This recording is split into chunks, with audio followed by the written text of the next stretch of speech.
नमस्कार मित्रों, आज हम आप लोगों के साथ एक बहुत ही विचित्र व्यक्तित्व जरासंध के बारे में बात करना चाहेंगे।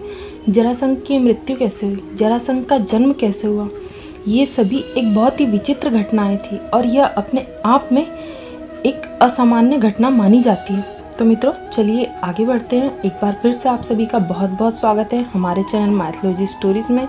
हमारे साथ बने रहने के लिए बहुत बहुत धन्यवाद और हमारे चैनल को सब्सक्राइब करना ना भूलें। जरासंध मथुरा के राजा कंस का ससुर एवं परम मित्र था। उसकी दोनों पुत्रियां आसित व प्रापित का विवाह कंस से हुआ था।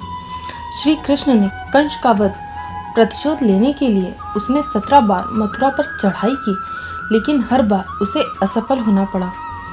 जरासंध के भय से अनेक राजा अपना राज्य छोड़कर भाग गए थे। शिशुपाल जरासंध का सेनापति था। एक महारथी राजा था जरासंध। उसके जन्म व मृत्यु की कथा भी बहुत ही रोचक है। जरासंध मगध का राजा था। वह अन्य राजाओं को हराकर अपने पहाड़ी किले में बंदी बना लेता था। जरासंध बहुत ही क्रूर था। वह बंदी राजाओं का वध कर चक्रवर्ती राजा बनना चाहता था। भीम ने 13 दिन तक कुश्ती लड़ने के पश्चात जरासंध को पराजित कर उसका वध किया था। जरासंध भगवान शंकर का परम भक्त था। उसने अपने पराक्रम से 99 राजाओं को बंदी बना लिया था। बंदी राजाओं को उसने पहाड़ी किले में कैद कर लिया था। जरासंध 100 राजाओं को बंदी बनाकर उनकी बलि देना चाहता था, जिससे वह चक्रवर्ती सम्राट बन सके। मगध में बृहदत्त नाम के राजा थे। उनकी 2 पत्नियां थीं, लेकिन उन्हें कोई संतान नहीं थी। एक दिन संतान की चाह में राजा बृहदत्त महात्मा चंडकौशिक के पास गए और सेवा कर उन्हें संतुष्ट किया। प्रसन्न होकर महात्मा चंडकौशिक ने उन्हें एक फल दिया और कहा कि ये फल अपनी पत्नी को खिला देना, इससे तुम्हें संतान की प्राप्ति होगी। राजा बृहदत्त की 2 पत्नियां थीं। राजा ने वह फल काटकर अपनी दोनों पत्नियों को आधा आधा खिला दिया। समय आने पर दोनों रानियों के गर्भ से शिशु के शरीर का एक एक टुकड़ा पैदा हुआ। रानियों ने घबराकर शिशु के दोनों जीवित टुकड़ों को बाहर फेंक दिया। उसी समय वहां से एक राक्षसी गुजरी। उसका नाम जरा था। जब उसने जीवित शिशु के 2 टुकड़ों को देखा तो उसने अपनी माया से उन दोनों टुकड़ों को जोड़ दिया और वह शिशु एक हो गया। एक शरीर होते ही वह शिशु जोर जोर से रोने लगा। बालक के रोने की आवाज सुनकर दोनों रानियां बाहर निकली और उन्होंने उस बालक को गोद में ले लिया।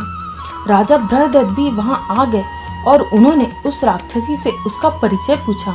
राक्षसी ने राजा को सारी बात सच सच बता दी।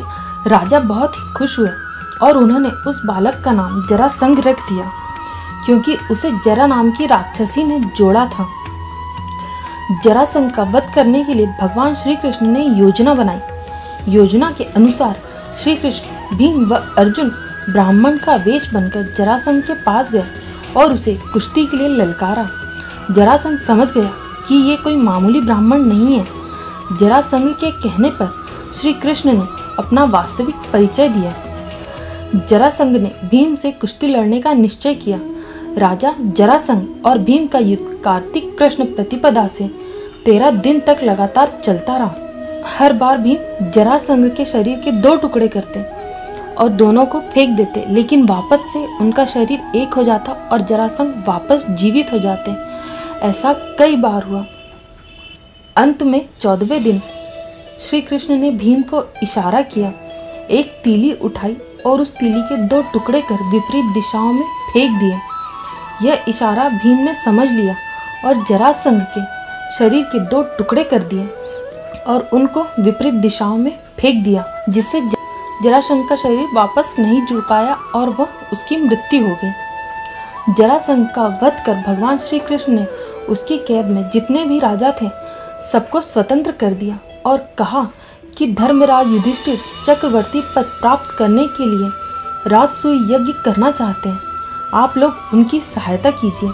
राजाओं ने श्री कृष्ण का यह प्रस्ताव स्वीकार कर लिया और धर्मराज युधिष्ठिर को अपना राजा मान लिया। भगवान श्री कृष्ण ने जरासंध के पुत्र सहदेव को मगध का राजा घोषित कर उसे अभय दान दिया था।